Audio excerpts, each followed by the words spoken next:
my question is Showgirls a gay movie? Because to me, it's a very gay movie. Do you Gay mean movie. Yes. gay as in Nomi is a homosexual character? No, I mean or like gay culture. Like Yeah, Madonna like- is gay culture. Sure. Showgirls is gay culture. I think Yes. Showgirls is absolutely in the gay canon. Although Okay. how we define Showgirls' place in the gay canon, I think, is going to change depending on who you talk to. Because I talked to a straight person. They were like, "Oh, I don't think Showgirls is gay at all. It feels like a very aggressively straight movie." And I'm like, maybe That's in kind of- content, but in context and subtext, that's what's they're queer about it, though. lesbians. Absolutely. like, I think, because I also don't think that the movie is camp at all, really. That's what I I- think so- it's, Ben, that's what I was leading up to. I think Not it's camp. over the top, and I think it's doing a specific, like, volume of performance, but All of which is an intentional stylistic choice. yeah. And the aggressive heterosexuality is not because Is the- the film is in spirit aggressively heterosexual. It's because it is commenting It's on the a aggressive commentary. It's a nature. satire. It is is a it a satire. I would I say think it's it is a satire. It's in a the same straight-faced way- satire. Yeah, Even though- exactly. If that makes sense, it's weird to say that movie's straight-faced, but everyone being in on it is part of why the stylization of that film Same works. thing he's doing with Starship Troopers. with the Mhm. American military complex. Right. Yes. It's I a agree. straight-faced satire. It's Okay. a critique. Showgirls Thank is you. that It's a for critique. Hollywood. Yes, Yeah. it's a critique of the American entertainment industrial system. Mm-hmm. Just my like, Which mic is why right it is all here. of the genres. Yeah. which is why it's a contains great film. Them all. It becomes a Western even at the end. That's true. Yes. That's true. It I does. saw Showgirls at the Academy Museum a number of years ago now, and Elizabeth Berkley was there for an She introduction. loves being there. Because I It did was- a Hollywood Forever Cemetery, and she was Well, there. I mean, that movie destroyed That her was- career. She must love the resurgence. So my understanding of the myth here is that it was that Hollywood Forever Cemetery screening where she first fully was able to connect that this movie means a lot to audiences who are not making fun of her in their enjoyment, who are not laughing at her, but have a Right. genuine appreciation of what she's doing. It is an excellent performance, and it is a real high wire act.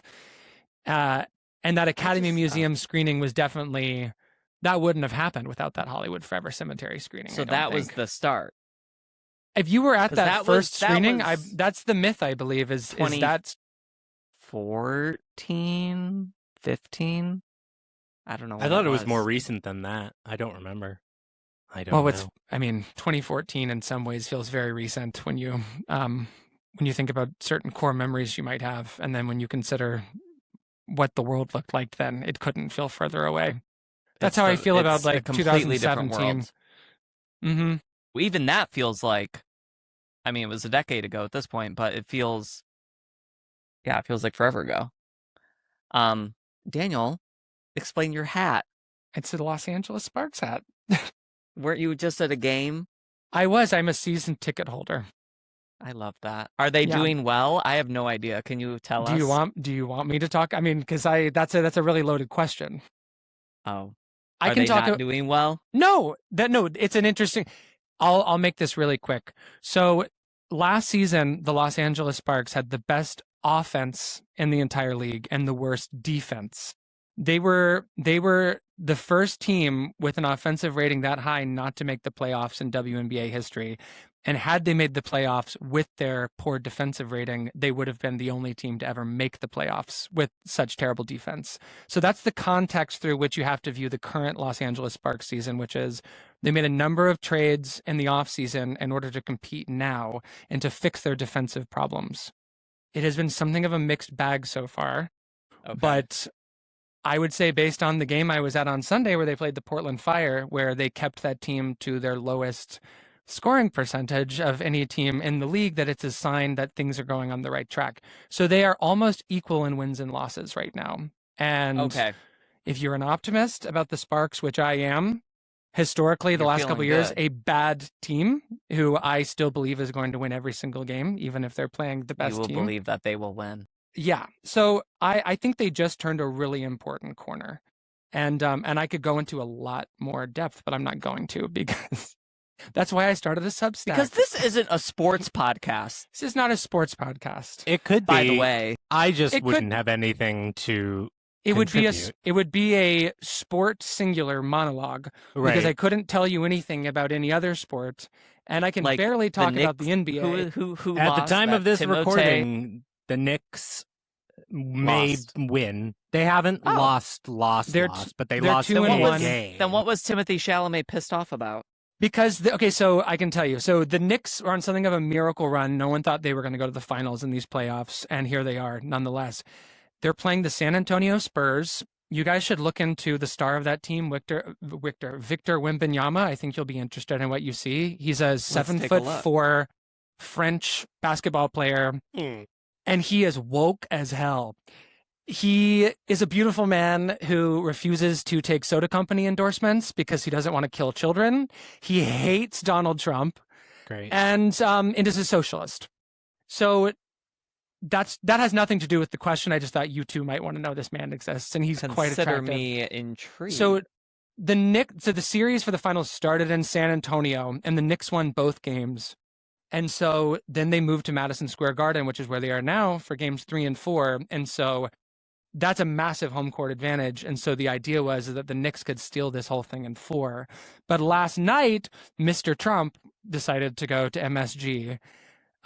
We all saw the booing, of course. It was a beautiful he got thing to booed. see. Yes. And it was a really close game, and the Spurs won. So now it's 2-1 Knicks. And if they lose this next game, which I have a hard time believing they will, then we'll really have a nail biter. But I think the Knicks are in really good position to take it. And that's about as deep as I can go because I love I'm- Movies I- IMO sports I, podcast. I prefer the gay NBA, which is the WNBA, The of women's. course.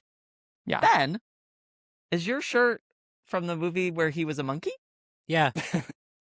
Better Man, I never saw that About- heard of movie. it.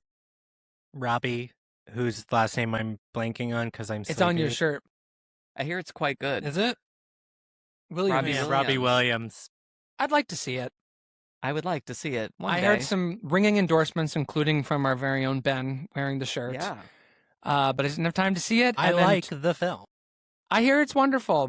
It did get to a point where people were yelling at me so much to see Better Man that I was like, I am very interested in seeing this and I will watch it in my own time. But now if I go see it, Not it when feels you're like I'm pressuring going me. because you're yelling at me. It got a little Yeah. too much with the reactionary, like it's actually amazing vibe, and like Right. it's a decent movie. That let's all be normal about it.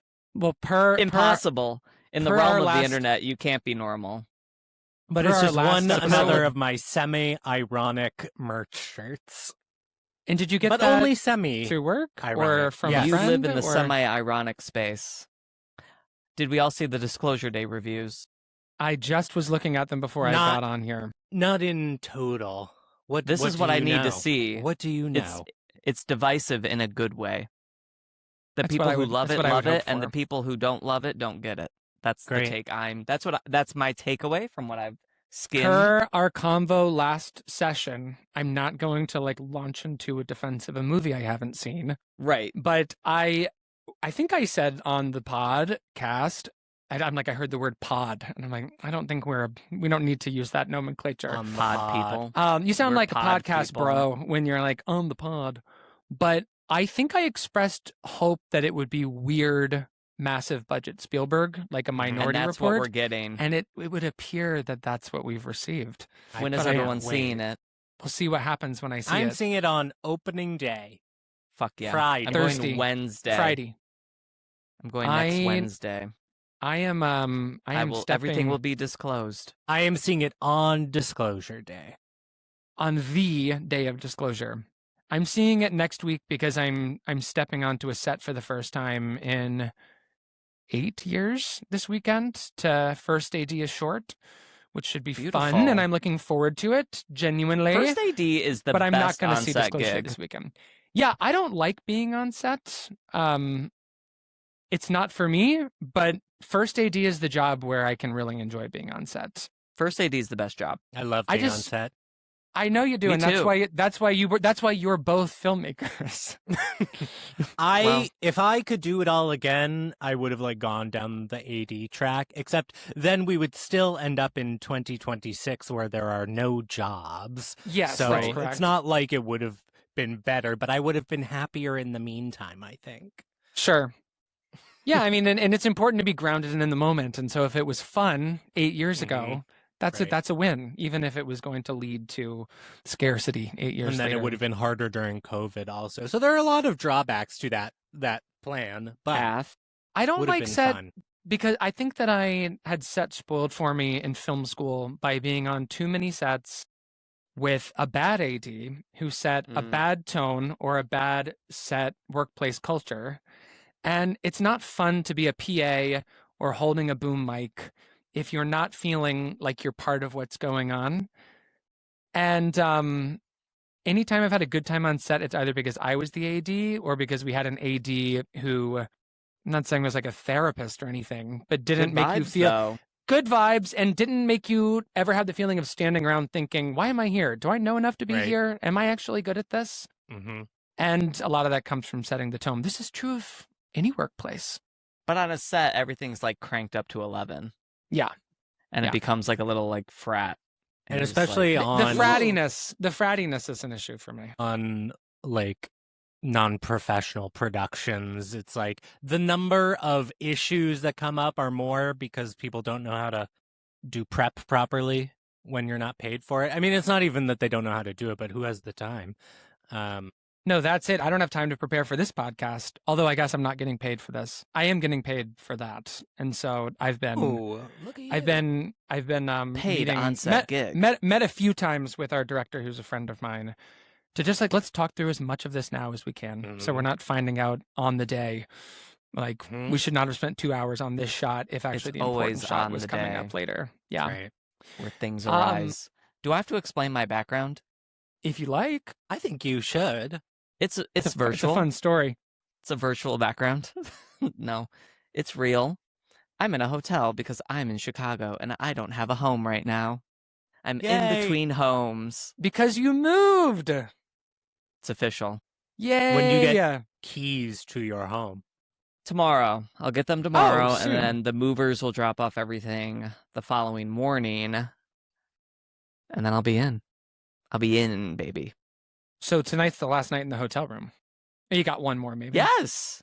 Okay, No. let's celebrate that. No, No, okay, let's not celebrate tomorrow that. night will be the last because I'll have my keys unless I want to sleep on the floor Mm.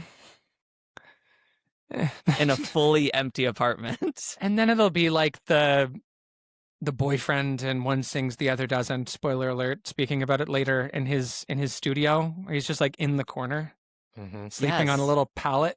Yeah, We, that'll we be can't me. have we can't have that. I had to do Oh that my with my first post college apartment when I moved, and I was in the middle of making a short film, and I had to move. I thought I had another week in my college apartment, but I had to get out. I learned on the day that I had to leave that I had to leave. And I did already have access to the new apartment, but I hadn't moved anything yet. Mm-hmm. And I wanted to get through the production of this short first. Yeah. And so the night before shooting a short, I had to move all of my earthly belongings to a new home. And I slept on a mattress on the floor. Actually, I least think you I had a slept on a mattress. sleeping bag. No, I don't think I did. Because Sleeping bag. I believe my parents were coming the following weekend to buy me a mattress. How was Oh. Now set that the I next think day? about it. Amy Winehouse died. That's a true So- story. Wow. So I had not yet gone to bed, and I show up to a bar at 6:00 in the morning to shoot a film. And I remember like redoing storyboards in the parking lot before they would let us into the bar because I just like went there hours early because I was Yeah. awake. Right. Anyway, Sleep and then Amy deprived and Winehouse died devastated. that day. Wow. What a core memory. It really is. I once had to sleep on Trauma. on an air mattress in an empty apartment, my first apartment when I moved off campus while I was in undergraduate school. And vibes weren't good. I Yeah. didn't enjoy it. Yeah. Whenever you have to sleep on a mattress on the floor, the vibes are never good. It was just My well, first- I have to sleep on sorry, real quick. I have to sleep on an air mattress here in my apartment in the summertime because it's so freaking hot. And Really? I have a window air conditioning unit that I roll out for the summertime, and it doesn't really fit in the bedroom, so it has to go in the living room, which makes more sense anyway because that's where you do your living. And so there's always a few nights during the year in Los Angeles where it does not cool down. It's like where the low is still like 88 and the high was 100. And so I have to sleep on an air mattress in the living room with the air conditioner on. What is the weather for you guys right now? Because in Chicago, little warm. It's a it's little fucking warm, like but it's it's not gonna be like unbearable. 97 and humid. Yeah, that's Jeez. crazy. I'm gonna kill I myself. You're I on was that gonna- lake, baby. I was gonna know say, that's it's not so normal, but I- weathery here. I have no idea what the weather is like in Chicago. But that sounds like, just like- growing up in Ohio, the weather was kind of like that in the summertime. It could just be unbearably hot and humid. I think it's extra humid because of the fucking lake. Yeah. Lake effect. Well, because they say the thing about Chicago is the springtime is sensational Well, great. because it's in the 60s. It lasts 2 weeks. You've made 2 it weeks through the of spring. winter time. Everyone's You out get for a Dead stroll. of winter, 2 weeks of what you're talking about, and Mm-hmm. then 97 and sweltering and I gotta dripping. come visit. I have How do you a do family in with Chicago. winter, Brandon? I'm fine with winter, especially You just came from won't Detroit, be driving so in it. I was visiting Chicago for work during the last like deep freeze, Mhm. and I walked through it. I survived. still here to tell the Nah. tale. It's not. I didn't pleasant. mind winter when I lived in New York compared to like the month of August, but I know winter in New York is different than Midwest winter. Midwest is harsher. That's what I was going to say. Because Lake Brandon effect. is from the Midwest, as am I, it's not really a question of how do you do in winter. It's Mhm. you're going to have to do it no matter what. You just Right. gotta bundle So up. you typically just learn how to bundle up and endure it. Yeah. Although I guess some Yeah. people do thrive in those conditions. Yeah. It's nice. That bitter cold that just reaches into your bones. It's and nice then to you feel and then when you something. step into a warm building after Mhm. that is And really then you good. have to shed every article All of of your clothing 'cause layers. you're sweating to death. Mhm. That it's a very moist time because you're Yeah. sweating to death under the layers, and then once you Mhm. step inside, it's no longer cold outside, and so I think the body is maybe even doing a little bit more last minute sweating. Sure. And if it's Yeah. if it's snowing, then Mhm. You're your drenched. shoes and your socks are soaked. Right. It's a wet time. So- Layering is still an art form that I never grasped fully as a native Californian. Yeah. It's just like I was in New York still being like, well, this is just the outfit for today. So that's what I'm like. I didn't want to have to put on and remove layers, although in certain climes you just have to. I was with a coworker today, and she was like choosing which, light jacket because she knew we were going from sweating to walking to tundra air conditioned conference center. So Mhm. she was prepared, and I just, here's my T-shirt, and this is Right. the day. Just like when Mhm. I got caught in the torrential downpour yesterday. Did I already say that? The Not torrential on downpour. not while we were recording. Well, the torrential downpour. It looked like I just came out of a swimming pool, Mhm. and I wanted to check Fully out. clothed. I wanted to check out my new gym, and I was so dedicated. I was like, I'm not going to turn around, even though I'm soaked through. And then I go to the Because you gym. got to make the trip worth something now that you're wet. Right. I took a 45-minute I get it too. bus, and I am just soaked. And everyone around me is with their umbrella. I'm like, okay, I don't have I'd like mine. to see It's you in an packed umbrella away. hat. Can we get you I an need umbrella one. hat? Mm. I should have had one. I go to the front desk, and I try to make conversation with the hot front desk man. I'm like, because I'm literally dripping. It's like Mm. I look like I jumped in a pool. And Yeah. I try to make a quip. I'm like, it's raining outside. Mm. And he looks at me with the flattest face, with his hot ass face, and he just goes, really? Hate that. What a so dismissive. boring loser. It's also like, isn't your job as the hotel concierge or the front desk a public facing customer service position? Aren't you meant to have a cheery face on at all times? Yeah. He didn't care. Not Maybe at a because gym. He was I guess like, But the I guess gym. I thought it was at the hotel. Sorry, I got No, confused. this was Jim. So he didn't I give guess a shit. the severity kind of might motivate So he's a certain trying to type give of person. gay at the gym. He's trying to A be the hotel, cunty they Jim. absolutely would have been like, Yes. but no, at the gym he was like, okay. Sometimes getting negged at the gym by Faggot. the staff is a good motivator in order Right. to really push it. And I was just like sloshing around in my squishy tennis shoes. Wait, so did you dry off? We're gonna like hit minute 45. I'm like, did you dry off before you hit the gym? Because now you're full. Because now you're sweating. I did it. You're wet from rain and sweat. I was so blacked out for the whole session because I was soaked.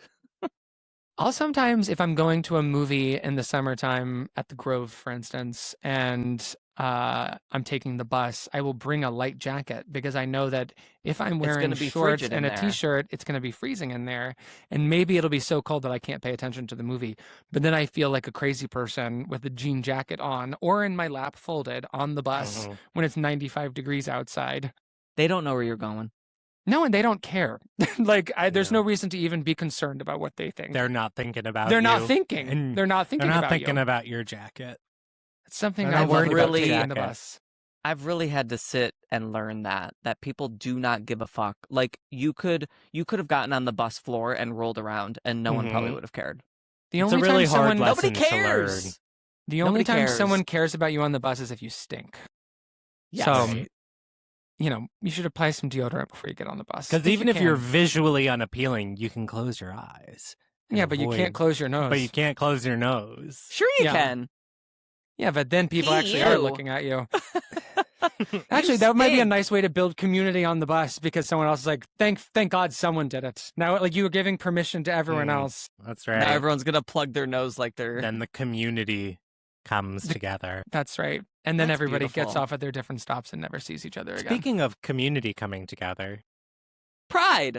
I was just going to do the intro of the show, but if Great. we- Please How get us have we back on gone- track. We've How been have we talking about gone the weather for 20 We've been minutes. going 23 minutes. We've been about the weather. Ben, I beg you to use your About weather discretion effects. in the edit. Anything that's not interesting, I think it will Cut all it. be interesting. I think it'll all Okay, be great. usable. fantastic.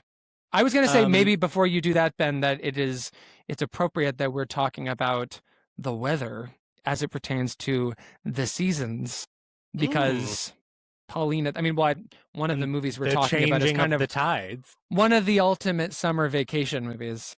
It really is. This This is Movies IMO. We are 3 film faggots who come together to talk about typically movies. On the rare occasion we talk about something else like music or television or a book that was written 250 years ago. Or Oh yeah, that happened. we did that one time. And my name is Ben Empey. My name is Daniel Crook.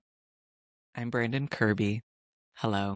Today we're going to be talking about, I believe both titles have already been said, but we're going to be talking about By me. Pauline at the Beach and One Sings, the Other Doesn't. I don't know who's going to go first. I don't either. We Anyone? didn't talk about it. We didn't talk. Does anyone want to dive We never in? talk about it.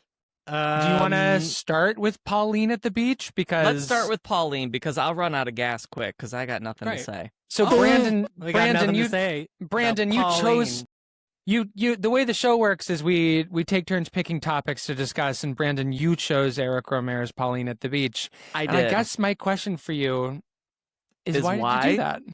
I mean, I love the movie, and I That actually feels- would love to talk about it. So that's not an attack. It's And you a, chose it a long time ago. It was on the this calendar. this has for been on this spreadsheet for months. a long time. That felt very Before- accusatory. Why did you before- choose this? Before it was on the Criterion channel too. I guess How funny. how can it that- not sound accusatory? My bad. that I just it mean like became why? available. I was stressed. I was like, you can't get this on VOD. I got to download it. But then June hits on the Criterion channel and they do a whole Rohmer collection Hmm. because I chose Pauline Because at of the you. Beach. Correct. That's why they did it.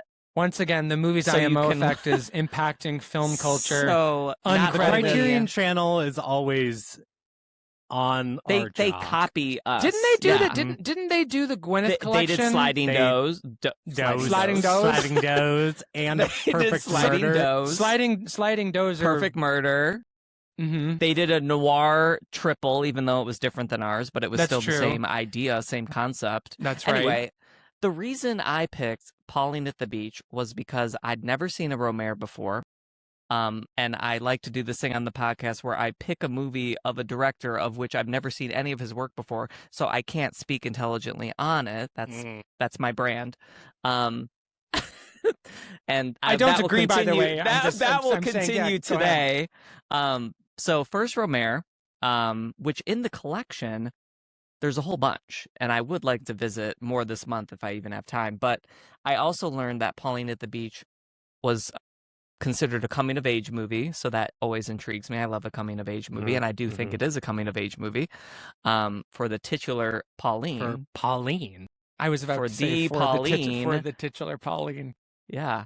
But I also learned in reading every single Criterion description of every Rohmer that he does these like kind of triplets, and that Pauline is, I believe, a second entry in, I forget Of the trilogy. Six films. The comedies and Six. proverbs films. Comedies and proverbs, and then I've the now other seen collection 4 is of them. And I've Okay. seen 3.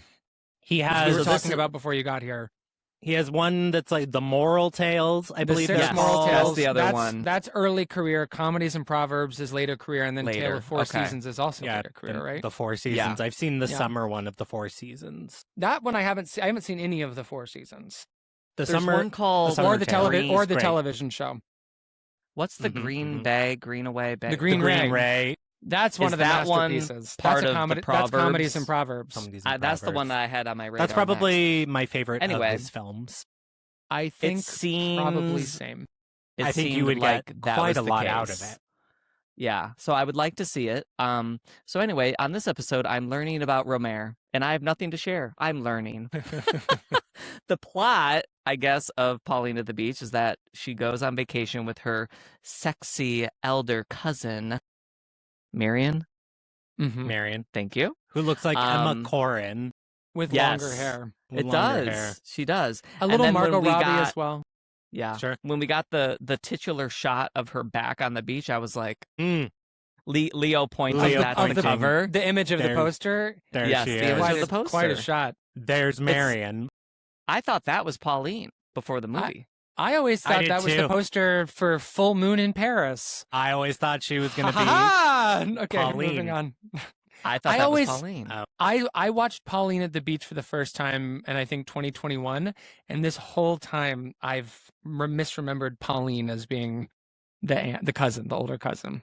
Because it is really a movie about the cousin as well. Like it's almost Mhm. like a Rachel getting married situation where, well, that's inverse. But anyway, so the plot is she is at this summer house with her cousin, and she basically just watches and absorbs and observes the way her older female cousin interacts with men, with and- men. with these lying men. And I love you the know, way that she- she runs to Pierre on the beach when she first sees him. She's like, "Oh, I know. Like I haven't seen him in a long time, Pierre." And then she jaunts over across the she beach. does. It's quite the jaunt, very memorable jaunt. So at the I- start of the film, Sorry. Pauline is kind of framed as a child in the conversation. She doesn't talk much. She's always like sitting on someone's lap or like observing. But then by the end of the film, you realize, oh, she's like, she knows more about life than these. Yeah, I Idiot think you could say adults. it's a coming of age more for Marion than Pauline. Yeah. And Pauline is sort of forcibly coming into age too. Like Marianne has her eyes opened to the nature of love and the nature of men. Mm-hmm. Yes. And Pauline's kind of like listening to all these older people talk about their competing theories on relationships and how to live a life. And she's like, ma'am, this is a Wendy's. She didn't ask for it. Right. Yeah, But also, That- I I thought that first conversation was like very insightful, like everyone's I do takes too. and angles on love. well, and it's and I would like to rewatch it and actually like write things down. it's sort I of wrote like, down a sort- quote from that scene that I would like Yeah. to read. Which is, love is when you please. see in a flash someone's full soul. I was like, That's oh, that's So really this is- lovely. This There is it the is. sort of like typically said that? Romerian discussion. Marion said that. Marion. Okay. And a lot of his, well, I guess in the 3 comedies and Proverbs movies anyway, I should say, there are a lot of scenes, a lot of dialogue scenes between a couple people or a group where they're all offering their own philosophical ruminations on the theme of the movie. And it's interesting to see how they overlap or don't, and sort of like who leans into a collective wisdom, who has more of an individual wisdom, who is lying, like, or who's trying to like puff themselves up and seem smart, and who actually is genuine and open. In this case, would be like Marion, I think, like who's superficial and who's demonstrating fake depth. But it is interesting compared to the other Rohmer films I've seen, in that the film is obviously called Pauline at the Beach, and there's not, unless I'm completely misremembering the films I have seen, there's not typically the child who is sort of sitting and listening to all of it. And as adults, I feel that we have these conversations that are ultimately quite masturbatory, even though they also can be very enriching to have a dialogue around life's big issues. But Pauline is obviously experiencing it in a completely different way. When the film begins, I think she has more of a sense of altruism in these adults, and is sort of just like taking in everything they're saying. And then as the film goes on, and you realize basically everybody is a piece of shit, or is lying, or not entirely truthful. That's the coming of age for her, is realizing that he who speaks too much does harm, which I think is the quote that opens the film. It's the beach That's that the makes you proverb. lie. That's the instead proverb. of the beach It's that makes you old. It's the titular proverb. It's The the beach. titular It's the beach where you're forced to become. I love when people dance in a little club in a Rohmer. That's one of my favorite things that happens. Is that a recurring agree more. all of activity? his movies? Yeah. Yes. They dance in a little club. I Mhm. wrote I down a love the note. dancing in this little club. It was great. Yeah. I wrote down a note about the dialogue scene, or like the discussion scenes. Then also wrote plus dancing. Heart. Yes, they're always It's great. getting down at the discotheque. They're and boogieing. The Full Moon in Paris has one of my favorite shots in any movie, which is during one of these prolific dance scenes. Is it the Rohmer guy- includes a shot. Oh no, but that's good too. Oh, the guy snapping. That's in that yeah. movie, I think. That's not Yeah. what I'm thinking of. It's the shot of everyone's feet while they're dancing, Mm-hmm. which is an interesting way to express the vulnerability in the act, the way that the individuality. People aren't looking at your feet. It's just You got to see the feet. you got to see, if you want to see the It's full the picture, you feet got to look that at are the feet. dancing. Yeah, They are doing the That's what's dancing. actually moving. Reminds I me a find little it- bit. I don't know. I don't need to share that. Go ahead. I was just going to say, I'm unable to articulate why I like his aesthetic style visually. This applies to both of our films today. One of my favorite things in the French cinema is like French New Wave filmmakers in the 80s, and have this very similar style that is still sort of like documentary direct in the way that a French New Wave movie was, but they're a lot less chaotic.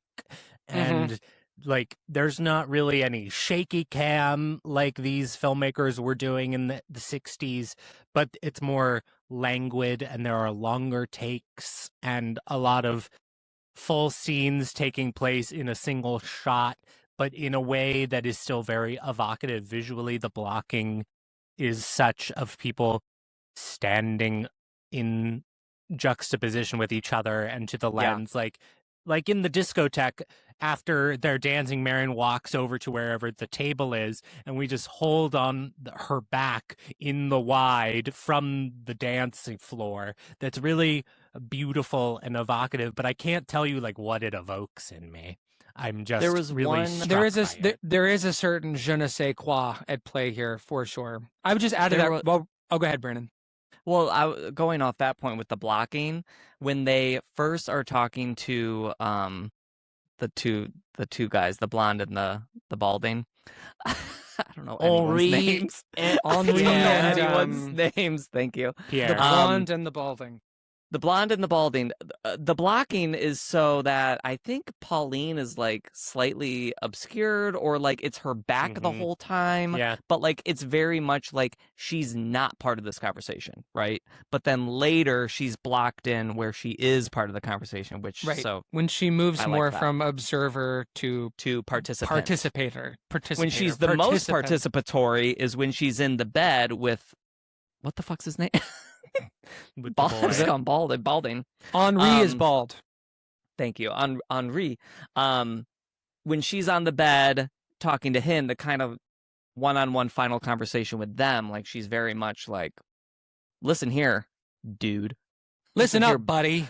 Listen up, bub. Listen up, bucko. I find it so interesting how free the French are with teens having sex. Sure. And Yes. it is, it's almost... That was happening. Yeah, there's I can't remember who, but someone is encouraging Blonde to like go after Pauline. Yeah. Marion. And meanwhile, Marion, the age discrepancy. it's her cousin. She's Yeah. lying. She Talk just about doesn't want age him discourse. on her. I know. Right. But She's it's just trying still to push such him a off. it's still such a wild thing to say. Because Marion still doesn't like it when Pauline hooks up with the age-appropriate boy, but she doesn't interrupt them or say anything. Whereas if it was America and your older cousin had taken you to the beach, I'm sure the older cousin would say something. Obviously, depiction is not endorsement. What I appreciate about things like that, or in Agnes Varda's Kung Fu Master, which is a movie about an adult woman who falls in love I with love a boy. Kung Fu Master. We should talk about that on I this love podcast. Kung Fu Master, but I would like to see it. It's completely disinterested and moralizing that setup, and by opening that door, it actually allows for a richer psychological exploration of these characters and what's going on. And ostensibly, that's one of the things that cinema is here to do, is to like open a window into the human condition. And I appreciate there's obviously limits to everything, to be clear, but I appreciate that the filmmakers are not like Rohmer and the example we just used, and then Varda with Kung Fu Master. They're not apologizing for the setup. They're not apologizing for what a character is saying. This is simply a dramatic scenario to explore the human condition, whatever particular facet that might be. And it's just... It's also really funny. Marion comes downstairs to see who just came in the house, and her robe is not on yet. She descends the stairs, fully nude, pulling the robe on. She's often quite nude, she's not waiting to get the robe on. Right. All of That's Marion's just the French. oft nude moments made this a really fun movie to watch on my laptop on a plane in 2021, because you never know when it's going to hit.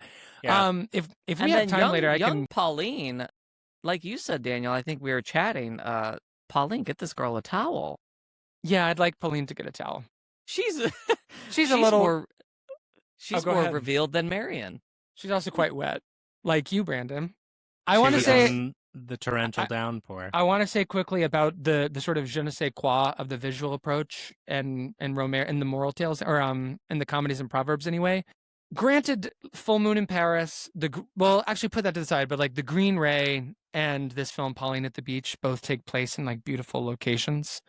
But a lot of the establishing shots, which then become shots that have characters on them, maybe they're like way back in the background and they're going to be approaching the camera, or maybe they're walking past the camera, but it's very humble, unshowy setups. It's not interested in a canted angle that's going to reveal like the dark undertone or whatever. And so it's these humble setups that are quite beautiful. In this case, I'm thinking like when the camera is the path going to the beach and you've got like the water on the left and then like a little bit of greenery around.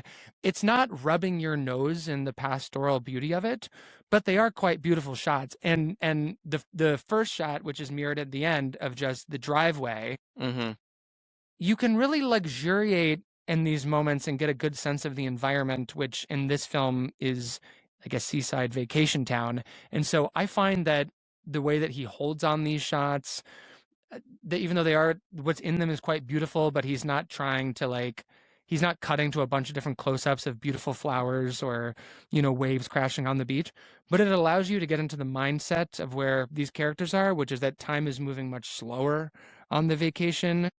It's a lazy summer. it sort of accentuates the lazy summer feeling of it. And I mean, in this and in One Sings the Other Doesn't, some of these shots really are like oil paintings, but it's not in the way that, like a Sorrentino or somebody who just like really wants you to stand up in your seat and cheer. This is the most beautiful shot I've Right. ever seen. Right. They're right. very And- understated. Yes. There's and it's all naturalistic lighting. Like yes. there is seemingly no lights other than the sun. Yes. And you take a shot like Marion and Henri naked in bed, which is from Pauline's point of view when she like peeks into the window.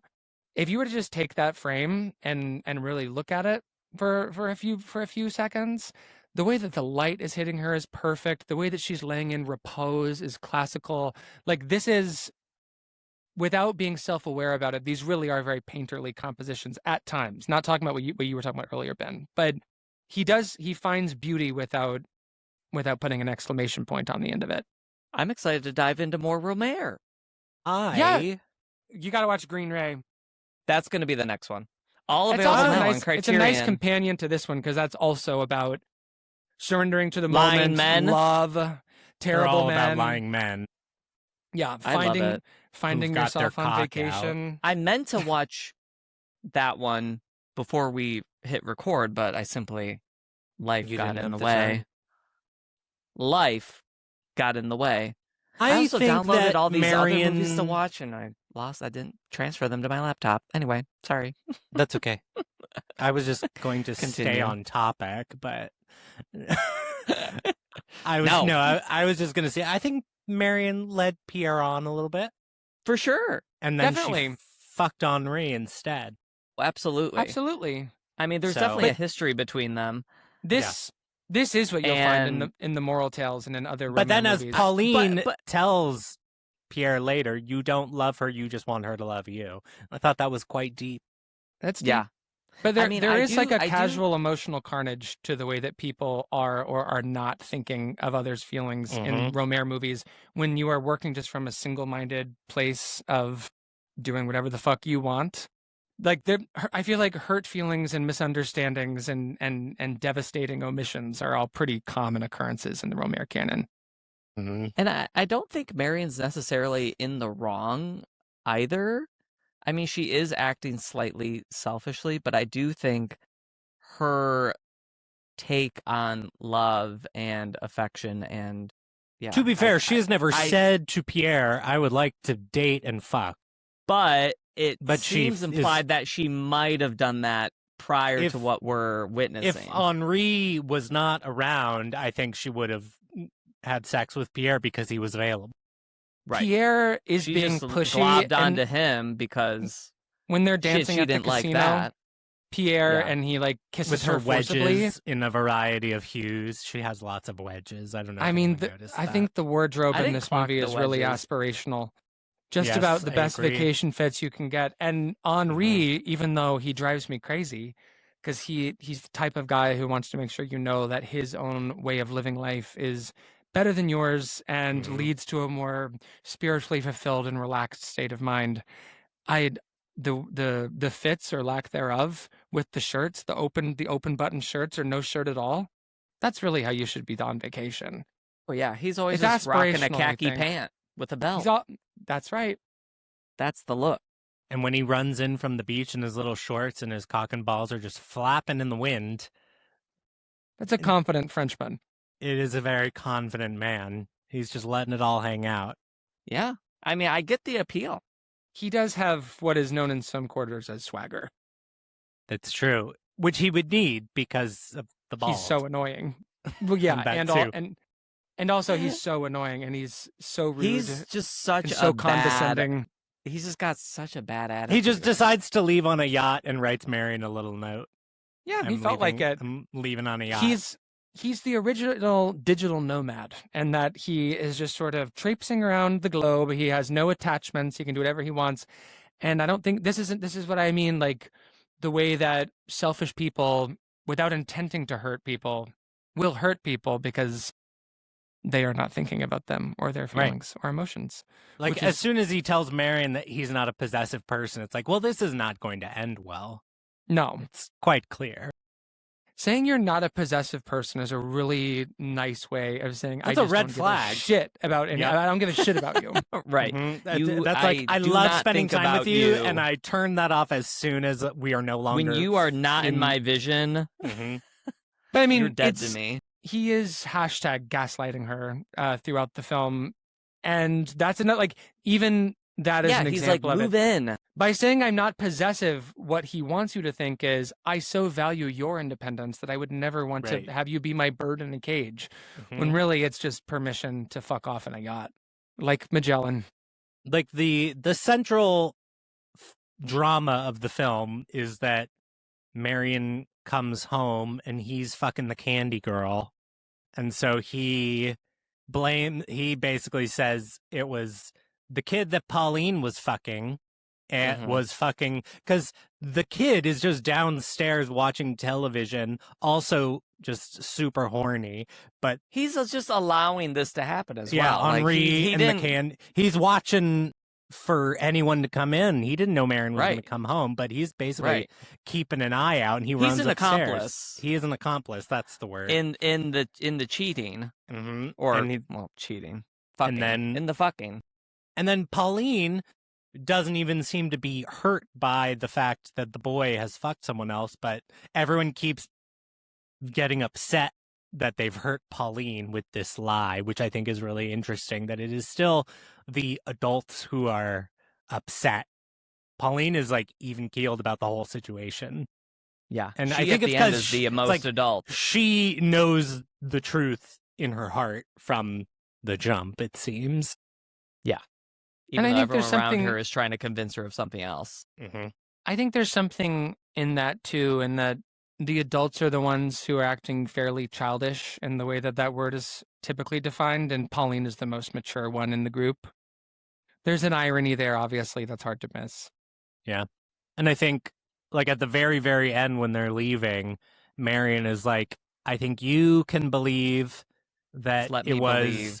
Henri was fucking the candy girl, and you would be right, but I'm going to believe that it was the 17-year-old fucking the candy girl. And I thought that think- was very poignant. Mhm, Like, Marion is doing that to protect her own emotional state.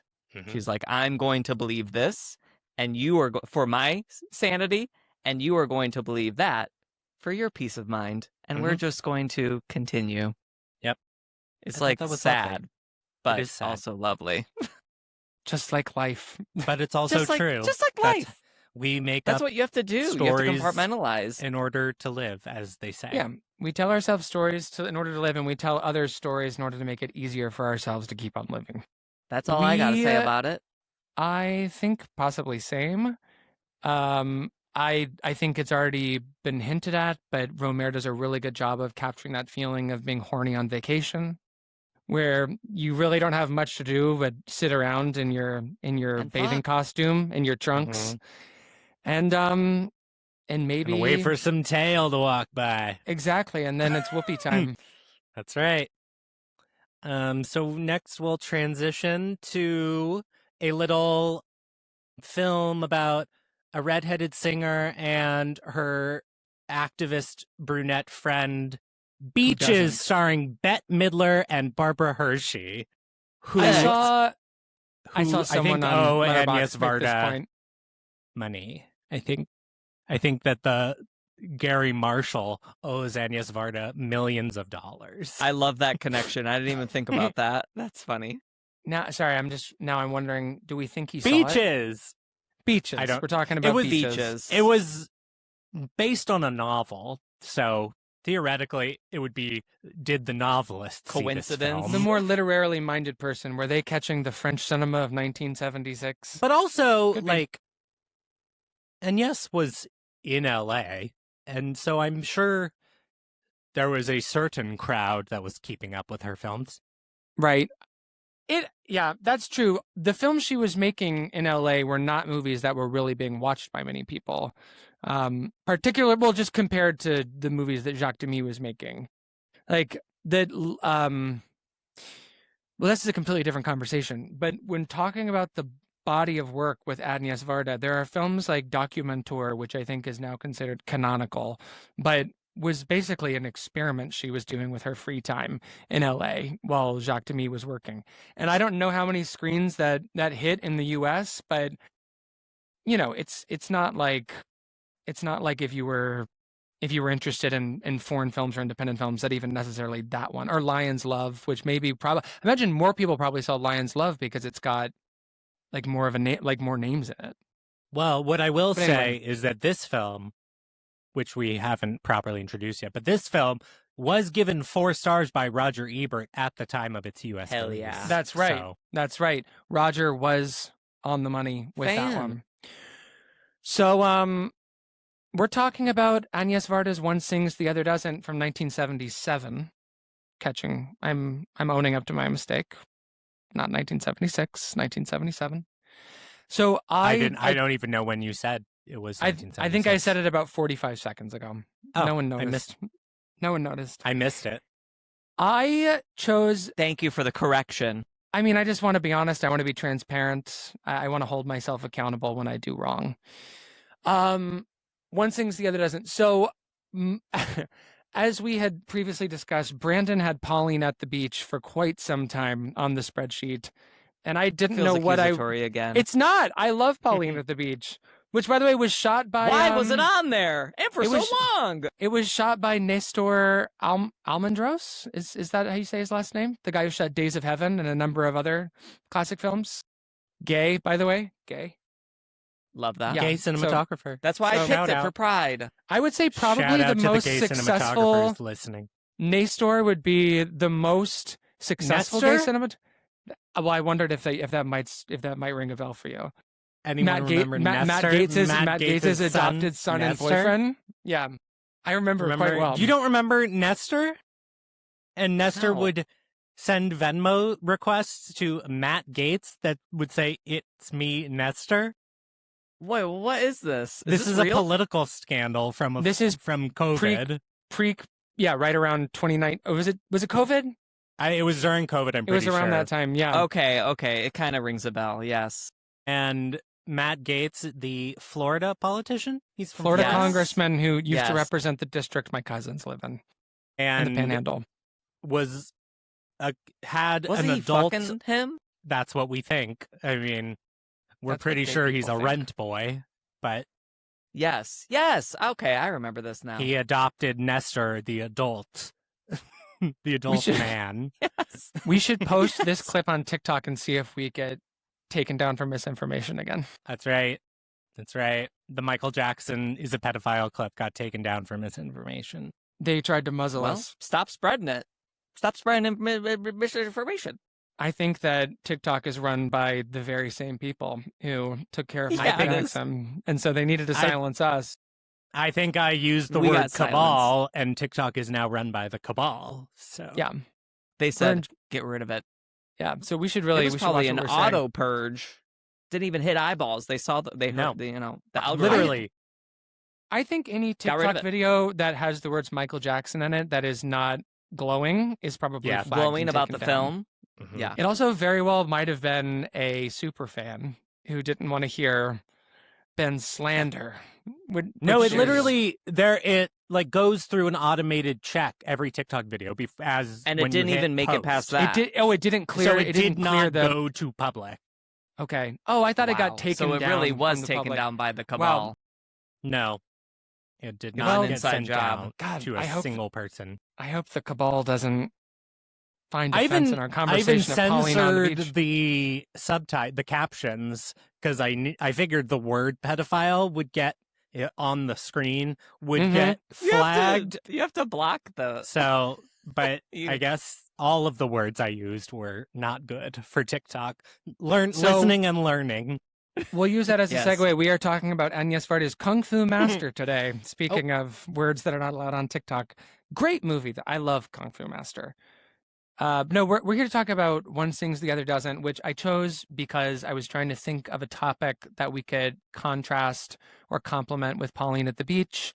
And then I remembered that I have been saving this movie to watch for a special occasion because there are still a few of the Varda features I have left. But in my sort of conception, in the popular conception of her work, this was the final major work by Varda that I had yet to watch. And I'm having a really good time on the podcast, choosing movies that I've been wanting to watch for a while, movies I've been wanting to watch for a tiny little bit amount of time, and then talking about them. So that is why I had chose this One as Sings the Other Doesn't. I had this on a watch list for female-directed films to watch, so I checked it off. And the now we list. watched it. Thank you. And little did I know that the lead character for the first act is named Pauline. Pauline. So there's also Yes! so there's also Pauline. And then she becomes Apple. Apple Pum. or Pum. Pum in French. That's right. That's She right. she did beat Gwyneth to the punch by a good 30 years, something right. like that. Yeah, she got there first. You're My right. name So is Apple. one sings, the other doesn't. What did I know about this before we watch it? It is typically spoken about as Varda's feminist musical fantasia about the women's liberation movement, and that is, I would describe it a little bit differently. And that's what we got. Yeah, and only in that I don't Hooray. think it's a It's fantasia. not really a musical. It Or- has oh, you some don't think it's a wonderful fantasia. musical interludes. Well, but Roger I was Ebert says in his review 2 times that there are too many songs. in his 4-star review. There's like 3 total, He maybe. thinks there's I love and this most one. of them time on the most of singing. them are like most of them don't count as musical because they're actually them performing They're Yes. in the diegetic. diegetic universe. My understanding is that Varda chose to insert and write these musical numbers because it would be an easier way to dig into feminist theory and philosophy without boring people, and that if these values were sung in clever rhyming couplets in the way that she's wont to do throughout her entire career, like no one loved a good rhyme like Agnes Varda and a narration, that the public would be more interested in what she was selling. And I find them very charming, and I love them. But anyway, this is a movie that covers 10 plus years in the lives of 2 women, Pauline, later Pom, who we first meet as a teenager who's wrapping up school. She has dreams of being a singer. She enjoys the chorus. And she walks into a photo gallery one day because she sees a picture of her friend Suzanne as one of the models in these photos. And it turns out that in the photo, she has 2 children.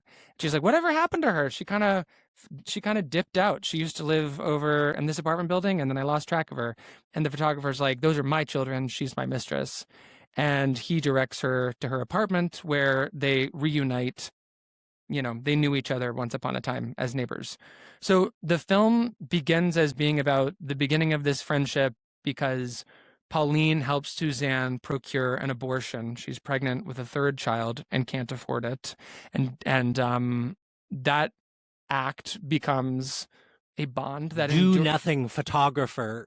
Yeah, her loafing hot do-nothing photographer boyfriend who is married.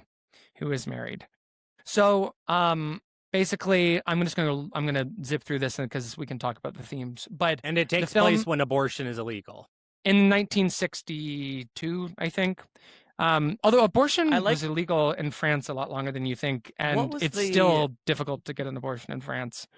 There's what strangely was the code language they were using when she was like asking where to get one. There was like a specific phrasing she would ask the girls, like when she was asking where to get one. It's like I don't forget. remember. I can't remember, but there was You don't indeed a remember. code that they used. There was, yeah. I just can't Well, remember there's what it the was. scene where Pauline is asking her philosophy professor and all the other women in the choir. Well, yeah, the professor was like, no. Yeah, so she tricks her parents out of 20,000 francs, gives them to Suzanne, who does have an abortion, and they're bonded for life. They do fall out of touch because Suzanne, after, I guess, spoilers, after her photographer boyfriend kills himself, she has no means of supporting herself, not that he was much help there either, and so she returns home to a farm in the country to live with her parents. And Pauline, to live with her parents who hate her for her. having illegitimate children. So mean. Yeah. and they're hate very the illegitimate children. They're real stern farm folk. I mean, it's pretty classic stuff. They're just Marine the way Le they Pen look. voters. Absolutely, absolutely. So yeah, she goes to the conservative countryside. And Pauline emancipates herself from her parents and begins to pursue a life in the arts. We cut to 10 years ahead, and the two friends have a meet cute reunion at an abortion rights rally. And the film then tracks like the next couple of years in their lives as they fall in and out of love, as they continue to pursue activism as a career or as an extracurricular. As We go Suzanne pulls herself up by her bootstraps. That's right. Gets She's back like at a her parents' house. She's she's nonprofit. like a leader. secretary or something, and then she becomes a real She, like runs nonprofit her hero. own, yeah. A Mhm. community clinic that is meant And to then- provide not just abortion access, but I think it's like a family planning clinic for women who need help.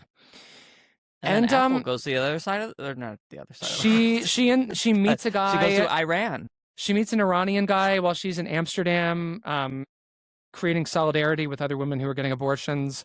Then she moves to Iran for a while, turns out to not be a good fit. She comes home. Suzanne, meanwhile, is maybe falling in love with this married guy, but isn't going to do anything about it. But it is a movie. It is a movie about the domestic expectations of women. It is a movie that is completely integrated into the women's liberation movement of the 1970s. It's a film not just about abortion rights, but like it is a film about what it means to be a woman and what it means to be a woman in charge of your own life, rather than the domestic expectations put on you by society. And I thought it was just one of the most beautiful films I've ever seen. So I loved it. And Daniel, isn't for the feminist movement side of it, didn't Agnes Varda pull from her own experience Yeah, in so the feminist movement? So Agnes Varda was part of a movement of artists, filmmakers, I think women of some stature, who signed this famous letter where these women, these high-profile women, were basically admitting to having procured illegal abortions, in an act to bring visibility to the issue in France, which obviously has a direct impact on women's literal lives. So there's actually, it's quoted from, the letters quoted in that abortion rights rally early in the film, and the lawyer who comes out to greet the protesters and then like tear down the barricades for them to storm the not the Capitol, which is what where my brain went, but storm the court. She was a famous she's a real figure. She was a real lawyer who advocated on behalf of abortion rights in the 1970s. Where to start with this one? I mean, yeah, beyond the political and the feminist movement of it, I just love also a movie about female friendship. I mean, Absolutely. that's the core here. It's a movie about female friendship where they don't actually spend much time together in the same time and place. And that's the beauty of it. That's the beauty of it. And they stay in touch while Palm, so Pauline, who becomes Palm, is in Tehran, and Suzanne is still in the country. Discovers that her children. activist husband really just wanted a housewife after all. Yes. A wifey. He had sad. He was hiding a real conservative streak. But they stay in touch by writing each other postcards, and there's these beautiful little grace notes throughout where, for instance, they're both having a roast chicken dinner on the same night, across the globe from when one another. when they stuff that bird, it really upset me. I really It's need been to so talk long. about this. No, let's talk about it. It's been so long since I've had stuffing from inside a bird. I feel like stuffing now is often presented as its own side dish. Yes. But let's hear your thoughts on the stuffing. It was gonna turn me vegan. Finally, I just was the boyfriend from Iran was fisting that bird. Yeah, he was really going to town. I was like, this cannot be. This was not okay with me. And she demands he stuff it too. I think she has a phone call or something. That's all I have to say about the chicken stuffing. Okay, but this is an interesting point though, because one of these domestic expectations that the film is exploring is this idea of men expecting women to, be their own personal chefs and to cook dinner. And you do see these expectations put on her by her secretly conservative husband. Not that he's like secretly an arch conservative. I think what Varda's getting at is like even like the best quote unquote liberal men Still ultimately have just that want to have a wife at home they can control. in them. Yeah. But there's also these moments, I know you two don't like cooking, but where you see the two friends like preparing food together, and it kind of speaks to how not didactic this film is, that Varda is able to present an act like meal prep as both an expectation, a forced expectation, and a sense of companionship, pleasure, relaxation. It's the context in which cooking is expected, yeah, right. rather than doing it for enjoyment. Then I'll have to provide for my husband. It's a deeply political film, but again, it's not a didactic film, in my opinion, because I think she's also very concerned with class consciousness. And there's one of the things that I found very moving about it is how often their own economic instability is invoked as it pertains to how they choose to live their lives, which is outside of a conservative mainstream system, which makes it much easier to live. But if you choose to live in a way that is more aligned with values towards equity, justice, and expression, life is a lot harder just to keep the lights on. And she's exploring this, while at the same time she's exploring the feminist themes that the film is most known for. Yeah, I think it also, I really like the way that it shows how being a mother makes it more difficult for a woman to get ahead. But it also says you can still do it, though. Yes.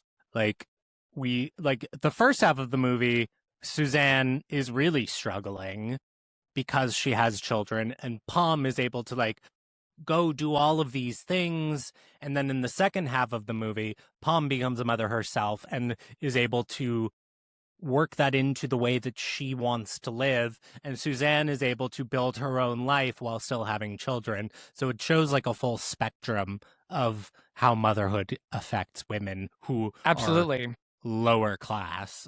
Well, and it's just, well said. There's another element to talk about, which is, so Palm, who wants to be a singer, she is the titular one sings.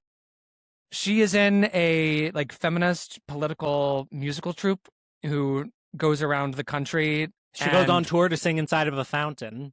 Yes. Yes. And for She sure does. For local townies who have never, like, there's the shot of like the women listening from inside their townie doors, and you get the sense that this is the first time they've heard the quiet part said out loud, the good quiet part said out loud, about how their subjugation goes on. And I just figured those are actual real townspeople. It reminded me of Faces Places a little bit.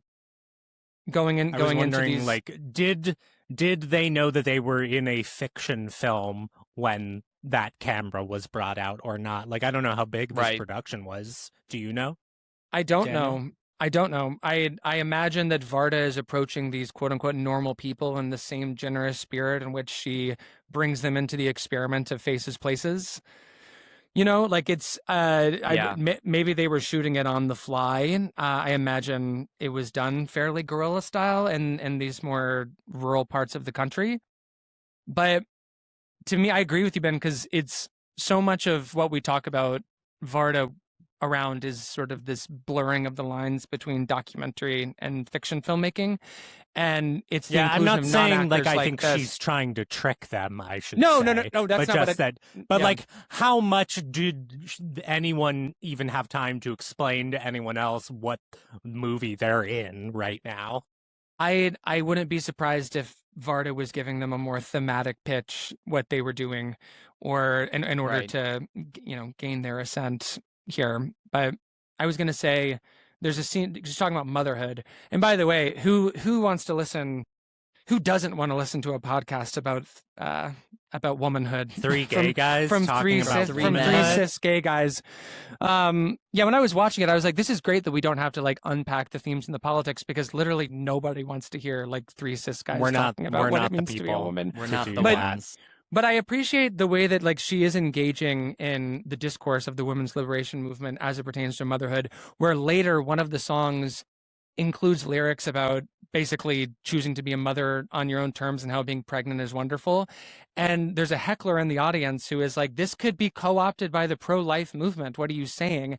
And I thought that was like a nice, not necessarily a dig, but it is an example of how often we lose the nuance in conversations around liberation, because what Palm is saying is that you have the choice to do whatever you want to do with your body. And if you choose to get pregnant, that's powerful. And if you choose not to get pregnant, that's equally powerful. But we shouldn't not talk about the experience of what it means to be pregnant, because that is in a way like keeping the issue in the shadows.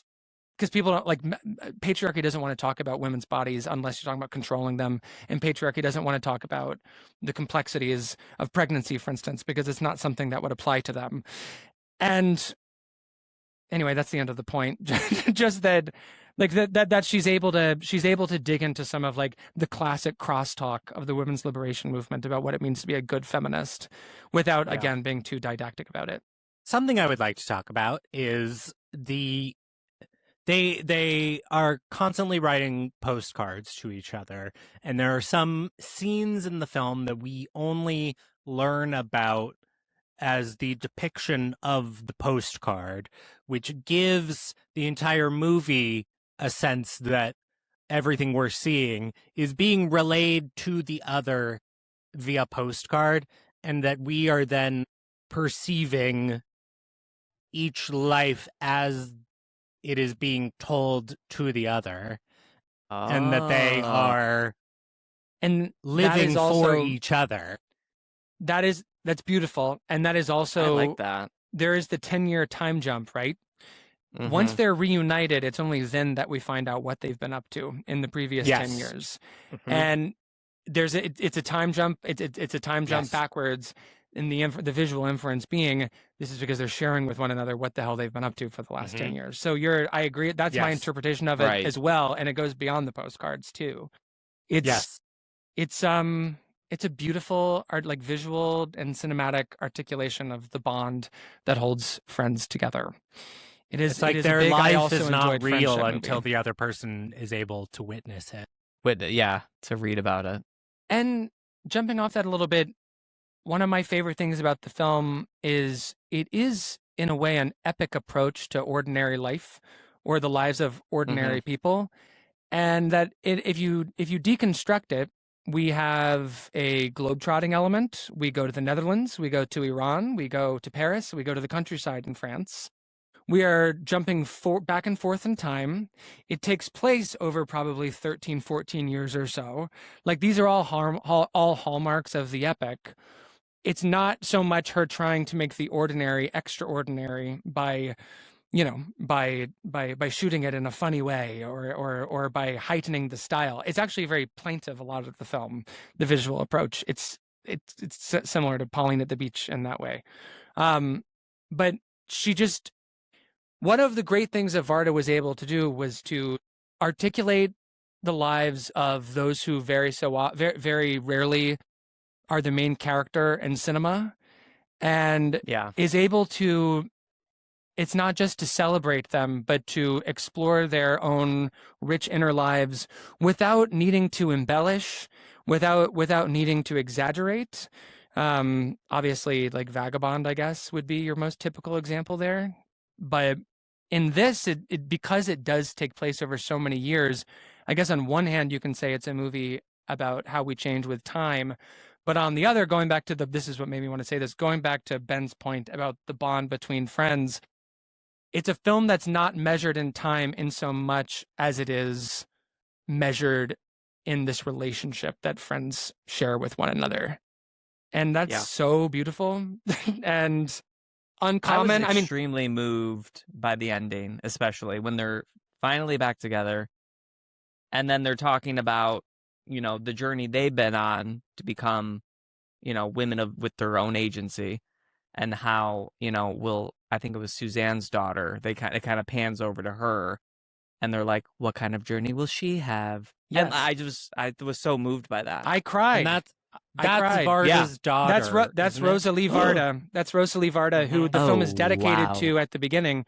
And what I love about that final shot is that it's not as if this is the first time that Marie is the name of the character, Suzanne's daughter, is integrated into the plot. As soon as she reaches, 13, 14 in the film, we are now getting scenes with her. She, in a way, becomes the third woman if this movie was called Three Women. It's typical, or that's a dismissive word, but it's indicative of Varda's generous and expansive mode of humanist storytelling in that way. On a lighthearted note, speaking of how the French are different than Americans, when Pom has her baby and she's in the hospital, someone just places the baby at the foot of the bed, and the baby is it is a newborn baby that no one, like, there are not rails on the bed, or it's not a crib. They just plop the baby down and then go about, it's like all these adults go about their own business, and Pom is just not paying attention to the baby either. And that is just not how Americans handle babies. No. It just was really funny to me that the image of this baby placed at the foot of the bed. Just chilling. Just chilling. You guys don't seem to think it's as funny as I do, but I was really... I do. I just have no idea what to say in response. I completely agree. I don't just think I don't know what remember to that say. happening. The baby. I feel like I watched the movie so long ago. I They don't put the remember baby that down. specifically. Also, I was thinking about Surat when they were driving I was too. the buses around, and like they pick up that magician and the kid. Oh, it's yes. like Yes. the That's like ravers Surat. picking up the dad and the kid. Mhm. Well, that's funny. But it turned out a lot better for the magician and the kid. Yes, yeah, it they did. didn't blow up. It also R.I.P. to obviously others.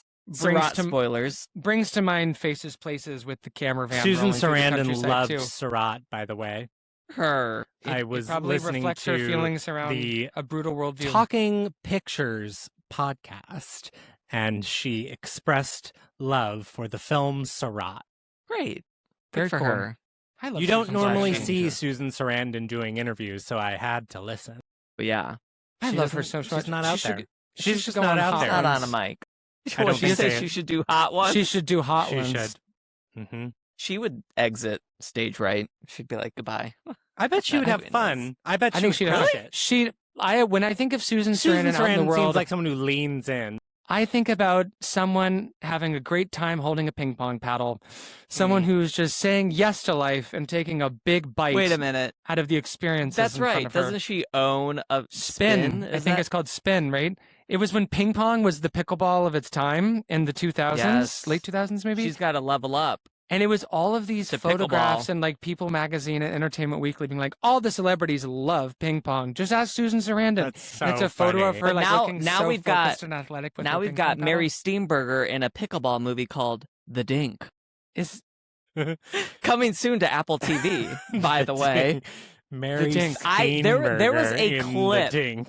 There was a clip of Mary Steenburger and Jake Johnston, who is like a former tennis pro who has to learn the ropes of pickleball from Mary Steenburger. Have you seen Melvin and Howard? The film Mary Steenburger won an Academy Award for? No. I Maybe we have. should talk about it. I didn't know Mary Steenburger had an Academy Award. Yeah, she. I think of from one nomination. Does it It's say a great Steenburger on the performance. statue? It does because that's her name, Mary Steenburger. She and Ted should open a burger joint. They should. Yeah, like Mary Wahlburgers. Smashburger. Yeah, beautiful movie about intersectional feminism, although I didn't see any trans people on screen, but it's a movie about solidarity to one another, and it is It's the friendship. personal- They also the- enjoyed friendship. they also enjoyed friendship. friendship. The personal and political are inextricable from one another in this film, and we're sort of today's kind of this is going to be like a 90-minute episode, and I've been talking a lot, so I don't need to go in depth about it, but this is not my favorite Varda film I've ever seen. I literally watched it this morning for the first time, so it would be a weird thing to decide. But It would I be do very think let's- 18 years old of you to be like, Yes, and exactly. it is my favorite. I used to update my little spreadsheet. I would I watch used to be a that movie person and say too. like, nope, the best actress of all time is Elizabeth Yep. Taylor in Who's Afraid of Virginia Yep. Woolf. I But used was to do I that wrong? but was I wrong? Well, you 5-starred and hearted it. I 5-starred and hearted it. I think that you can extrapolate Varda's whole thesis and approach to filmmaking through the text and the production of this film, through the making of the film. Because at a certain point as you watch it, speaking of things becoming inextricable, as you're watching Palm create What would you say popular is feminist your art, and my top favorite Varda? Or like, if not a single one, what is like the S tier?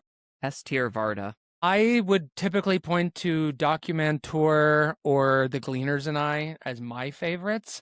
Obviously, Cleo is the one that is most canonically considered to be her best film. I think Vagabond has got to be up there. Why don't I pull up the list? So I think can make my sure I'm not favorite is forgetting The anything. Beaches of Agnes. And that well, Really? and the Beaches of Really? Agnes you have to have up there too. I think I would say all of those films we just listed for me are top tier, but I also, I mean, I love Actually, daguerreo. I love Mine might be daguerreotypes. Beaches too. I love Now that I think about daguerreotypes. I love Le Bonheur. Where I'm I it's love actually Le Bonheur. kind of Le just Bonheur listing every single movie as she well. ever made. I mean, I love Faces We Places. I covered think- Le Boner on the pod. That's Yeah. right. Well, I think our second ever episode was on Miss Varda. But Places. For Faces, would- yeah. I would place this in the top 2 or 3, and was shocked to find that Letterboxd doesn't agree with me. Not you two, but the mass feeling was slightly different than mine. But Slightly the skewed point I was lower, saying is yeah. like I wouldn't say it's my favorite, but I do think that it is maybe the purest expression of her filmmaking ethos. And what I was saying is like as you see Palm engaging in feminist art that is humanist and designed for an audience, and as you're seeing Suzanne raise 2 children who are eventually played on screen by Varda's own children, the line between the filmmaker and the movie she's making completely disappears.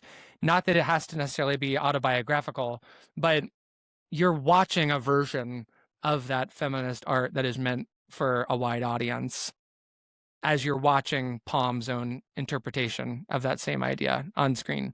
So I was extremely moved by that. And again, the final scene or the final shot made me cry. And actually, last thing I have to say about this, because it's the other thing that made me tear up. I actually gasped too. But towards the end of the film, as our sort of a cheap way to put it, but our storylines are converging, you get that great moving insert shot of a hand placing all their postcards to one another in a line. Mm-hmm. I mean, Yes, that's lovely. that is the type of visual idea that makes me excited about the cinema. And in typical Vardo fashion, it's not pretentious. It's not going out of its way to make sure you know how great it is. Mhm. It is creative, playful, humble, and sincere. Yes. Lovely. Well, Crazy up. here is a new bit that Did you I've say decided crazy ep? Crazy up. should be in this podcast. Okay. Okay. A new bit. Okay. The way that A Cure for Gayness and Investigation of a Citizen Above Gayness are about being gay. To be above gayness, yeah. How are these 2 movies about being gay? I think these are movies about being a gay woman, right? Yes, Pauline's a lesbian. absolutely. I think Because- everyone in these movies are lesbians. Ben, I feel Yeah, like you were Apple about to and lay out Suzanne a are theory, in so love I with want each to hear. other. I want to hear your theory first. I didn't really have a theory. I just came up with this while we were talking Okay, that this sorry. I should thought be. I thought you were about to lay out a theory. This was not One- planned. The I'm just title opening is a question up for discussion. The actual title is one is gay and the other is two. Exactly. Ooh. One is Yeah, that's gay and the other is 2. and the other is also gay. Pauline at the and- gay beach. Gays at the beach. Pauline at the gay beach. Paul Gay. Paul Gay.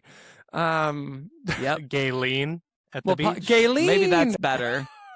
That's better than Paul Gay. Paul. GAYline at the beach. That's like a Gay at caveman the beach. pointed at a man named Paul and said, Paul Gay. I'm Yes, thinking about. Paul Gay. Isn't that character in Nashville called Suline Gay, the one who can't sing? Suline I Gay. think Suline That's right. Gay. She Um, can't at sing. the Can the beach. other? Suline's gay. So I think that Pauline at the Beach is a movie about why you should not date men. And One Sings You the should Other just date Doesn't women. is a movie about how women are the proletariat and men Mhm. are the bourgeoisie. And I right. think that's Yes. all the argument you need if you're a woman who's interested in dating women. Yeah. So this has been Movies IMO. We got to do the Um, last watched thing, right? I know. We'll get there.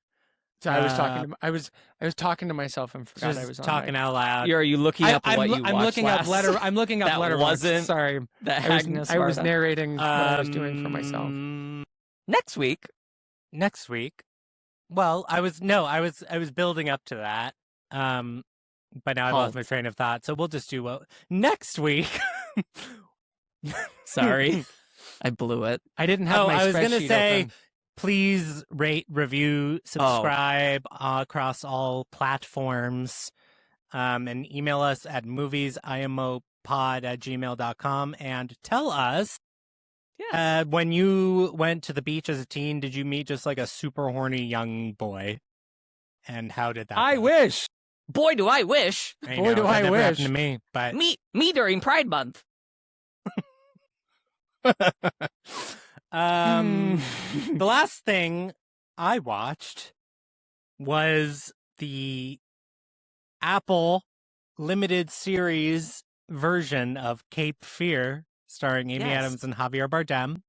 It is And not how was good. it? It is not good. It is. Brandon, did you watch both episodes? Because I know you watched at least No, one. I only watched the first one that ended with Patrick Wilson proclaiming, "Whoa, where's your toe? Where's your toe? Can I didn't know what that spoil- meant in the close-up? group chat, but it really made There's me a laugh because you close-up sent it with an of emphasis. a bloodied foot of the son who's Missing a missing toe. a toe, and it's implied that Javier And- Bardem, as Max Cady, has chopped off his toe. So can I spoil something in episode 2? Yes. Do they It find opened- the toe? It opens with a flashback of Oh, boy. Max Cady That's in my prison. least favorite. I know. So, he talks about his metal plate in his head in the Yeah. first episode. We see him getting the metal plate, the act in prison, where he impales one of the assailants on the weight bench, like through the skull, and then Jesus. uses the weight to smash another guy's face. And I just have to say, That's really violent. if Max Cady Bad was spotting exonerated technique. for the murder of his wife, I think he would still not be allowed out of prison if he had killed 2 people in prison, in the prison gym. That's new I'm murder. pretty Especially sure. in such a Final Destination manner. That's a new case. I'm pretty sure. The main thing that bothers me about the Cape Fear remake is that it is stylistically indebted to Martin Scorsese to like an insane degree. And obviously he and Spielberg are both credited as EPs, both of them before the showrunner. It like you hit cut to black, EP Martin Scorsese, then EP Steven Spielberg, and then the showrunner. Which, but it's Who just is like Morton Tidlum, or is he just Tildum. the director? He's just directing. No, Morton Tildum. Martin is behind Tildum this? has directed, but he's not the writer and the producer. I guess I could have, He's because just we've talked about directing. this show in anticipation on the microphones. We and thought I've it really might be been- fun. I've been looking forward to it as hopefully If some I real had sweaty, known Morton lurid trash. Tildum had But if I had been known Morton involved, Tildum was I behind know. this, When I was I turned would on I the would want myself pilot, a favor. Continuing. when I Yeah. turned on the pilot and saw his name, I was like, oh shit. Like, Yeah. here we go. I I had the am same s- reaction. One day when I have time, I will have to at least watch the first I do episode. feel like I will watch the whole show, unless it gets Well, really you can boring. tell but- us about it like you did Mhm. Scarpetta. Just Yeah. we'll Oh. have a Cape Fear corner. It has nothing on Scarpetta, though. Scarpetta Well, was one of how the could shows it? of the year. I have to.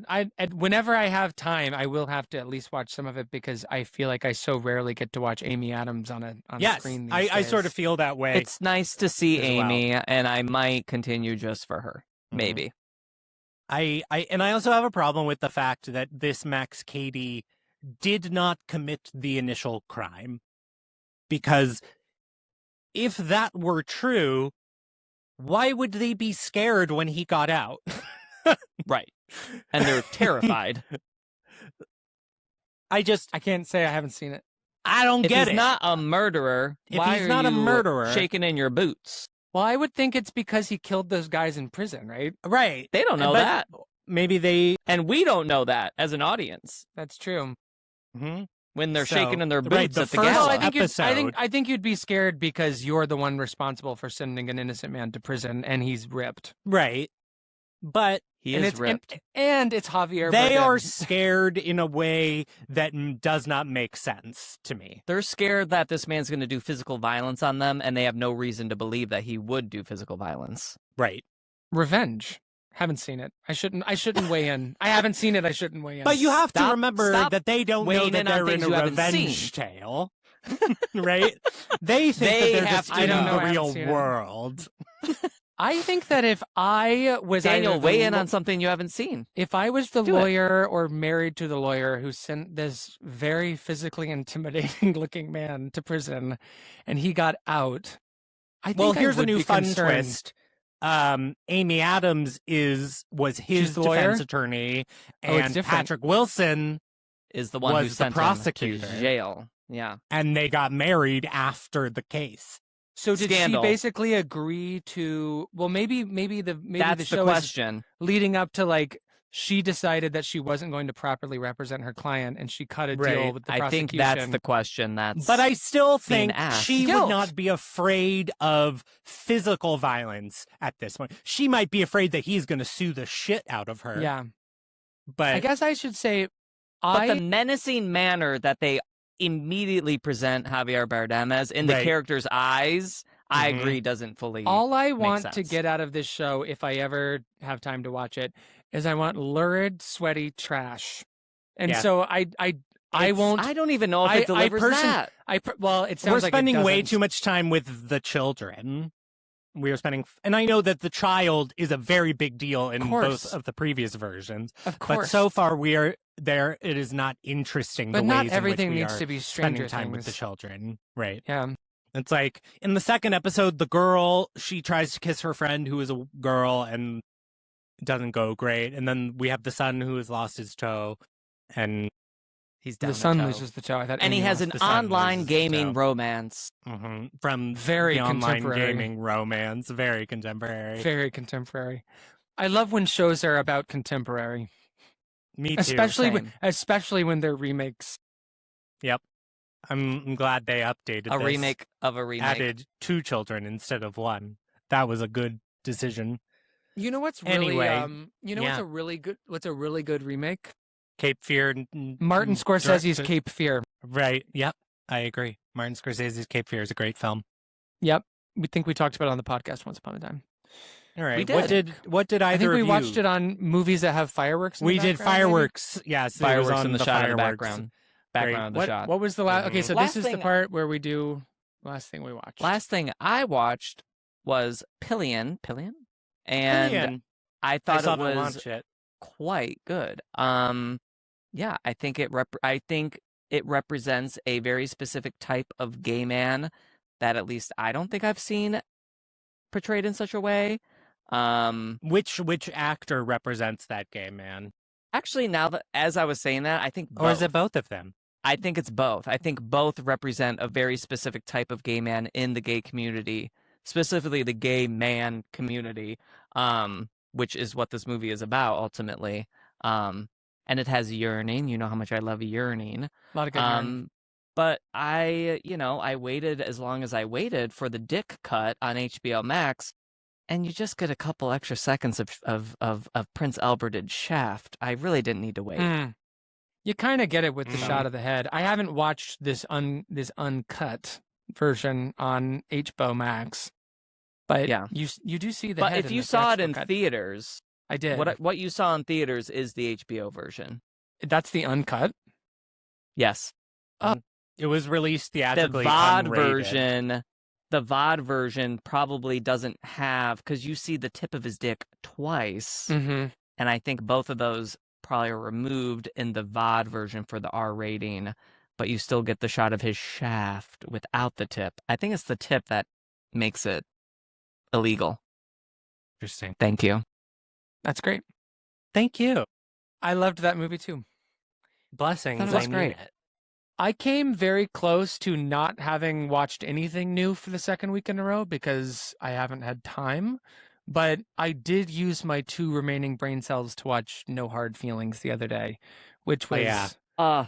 a real bath What time for the What brain. a tonic. Mhm. What a Truly, tonic. what a tonic. Your log literally said, what a tonic. When she is climbing those stairs, I changed roller gold. using my Letterboxd patron privileges. I changed the banner image for that film to her in the rollerblades climbing the stairs. Wonderful. Perfect. I love She's that film. she's an incredible physical comedian, and I feel very close to her as someone of Southern Ohio experience. She's from Kentucky. I know that girl, quote unquote. And when she hurls sand in the face of those teenagers while fully nude and then punches them Also in various nude parts on the of their beach. bodies. Hey, speaking of Pauline, Fits in the theme. I really I felt good for the first time in a while. I loved it. And I loved it enough to make up for the fact that a lot of the movie doesn't look very good visually, and No. particularly Ugly film. the first scene of the movie has very odd framing. I don't But remember enough what it about was. that. I When just she's- laughed when she- and laughed and laughed. That's when she's confronting Desmond. Right. with the I tow think truck. the scene where the kid sings Maneater on the piano, I think is very earnest and moving. I think it's really well done and could have been really bad. But I agree. I am someone who, like, using a schlock song for actual emotional depth is like a trick that always works on me. So I'm here for that. Jen's acting as she listens to the lyrics of that song, quite great. Quite she should beautiful. have been nominated for an Academy Award. I was about to say she earned her Golden Globe nomination. She in that certainly film. got the Globe nom. And the kid's good too. Andrew Barth. The kid is Feldman. good. I left this viewing. He my was in the second time SNL, the with- bad SNL movie. Oh, I didn't see that. I left Who with a was greater he? appreciation for what he brought. He to the was film. like a I saw he that. was like a writer's assistant running around, and That movie he got really pissed me accidentally off. high. Saturday Night. I thought you meant like a movie about an SNL sketch that they made recently, and I just missed it. no. Was that Saturday movie literally Night. called Saturday It's Night called Saturday Live? Night. Oh no, it's Saturday Not Night. a good Oh. movie. Just Saturday night. It's Bad not good. movie. Bad Not a good movie. movie. I Very think bad. Cooper Hoffman's good in it, and I think I I he's do good in too. everything. And He's I good in think everything. the child from Sammy I think Feels- Dylan O'Brien Sammy is really hot Fableman? in it. Correct. He is Yeah, hot Sammy in it. Fableman is good in it. But Yes. it's not Far good in movie. The everything. Fableman is good in it as well. It really enraged me in ways that few films enrage me now. It's a bad movie. Next week, or in 2 weeks, we will be talking about, this is very exciting. Wait, what did Brandon watch? Oh, Pillion. Pillion. Pillion. that's right. Sorry. I'm really Uh, quite run ragged these days. All good. It's okay. This was a very Thank you. docile episode. Thank you. And I think it You're was very fitting tame. all of our moods. But next week we are going to be celebrating women again, if you Yay. can believe it. We are going to talk about anywhere from 3 to 7 Marilyn Monroe films. Perfect. And I can't wait Let's to see how many we can fit in. And I can't wait to schedule this as soon as we stop recording. So, the movies, if you Pulling are up my playing calendar for along scheduling at purposes. home, the movies that are actually required viewing are 1953's Gentlemen Prefer Blondes, 1957's 5, 6, or 7's The 7-Year Itch, and 1959's Some Like It Hot. If Heard of it. you are a Marilyn Monroe stan like I am, you can also watch Extracurricular. 1953's Niagara Great performance. and 1957's The Prince and the Showgirl. And we will be if only. Oh, go ahead. if we will be exploring the question, even though Niagara doesn't fit into the question in any way, shape, or form, we will be answering. We still will need to talk about I will need to talk about Niagara. I will also need to talk but about Niagara. We will be answering the question: is Marilyn Monroe the funniest person who ever lived? So Niagara is very much not a funny movie. even though there is constant discussion of shredded wheat. It's not a comedy. But all of these other films are comedies. And they will help answer the question. They will help answer the question. And we are doing this because 1 week ago was the 100th anniversary of her birth. And that's what I will be presenting. One of my favorite hecklers. And I'm presenting My Week with Marilyn, the Michelle Williams film from 2010, I think. And the connection between the two is... No, it's 2011 because Blue Valentine came out in 2010. Back to back. So that's probably why Michelle got it. And maybe I was also going to bring Blonde, but I decided I never want to see that movie again.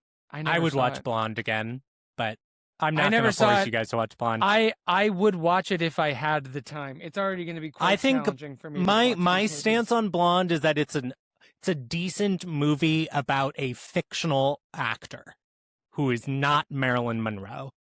Fair. That's the truth you've chose to believe. Right. Like Marion would say. Mm-hmm. Yes. That's what you've decided. And with My Week with Marilyn, are we going to try to unpack the question, the prompt, if you will? Is this the movie that opened the circle to hell that Kenneth Branagh reemerged from and then would go on to direct horrendous adaptations of his Agatha Christie trilogy and then win an Oscar for Belfast, which I never saw. So I guess I should keep my opinion to myself. He won? But I did. He won Best Screenplay for Belfast. Movies, and I thought it was quite bad. I forgot over Paul Thomas Anderson for the opening. Forgot that movie I think it was existed. The opening shot of Belfast made me burst out laughing. And I remember it being terrible. And then I just fast forwarded and watched the Judi Dench scenes. Yes. Wow. I forgot Belfast existed. For what it's worth, I don't really have anything against Kenneth Branagh, but I do feel like after he got the Oscar nomination for My Week with Marilyn, several years later, he was everywhere. He got a screenplay nomination for Marilyn? No, he just got Best Supporting Actor. No, he plays Laurence Olivier. He plays Laurence Olivier. And that's looks nothing like Laurence Olivier. Not that look needs to be, but like, it is so far off. He's playing Scar from The Lion King, but they're calling it Laurence Olivier. So the context of me picking this is I liked that movie when it came out. I thought it was good when it came out. And I have not seen it since. I saw it in theaters. And we can talk about how that movie portrays the final product of The Prince and the Showgirl. Which is why that film probably should be essential watching. A required reading, but it isn't streaming, so I didn't want to force that on you guys. But Prince and the Showgirl? I would say maybe that the musts should be Gentlemen Prefer Blondes, The Prince and the Showgirl, and Some Like It Hot. Okay. Let's change that on the mic, and if we have ways of getting the film. Send us an email and tell us what should be the homework for the Marilyn Monroe episode. The 7-Year Itch isn't my favorite, but it is one of the most iconic. Well, of course, that's the dress. It's the great. Movie. It's the dress. It is Forever Marilyn. So that was why I also wanted to do that. But if we are going to do 3 Marilyn, I think we want to do Gentlemen Prefer Blondes, The Prince and the Showgirl. And that sounds good to me. Like it That sounds good to me. I'm feeling bad about being so mean about Kenneth Branagh. I'm really feeling quite crabby now because I'm tired and overworked. So I'm gonna reserve comment for the rest of the episode, and I'll see. So I think let's call it a day. Weeks. I think we're good. I think we Kenneth Branagh, eat dirt.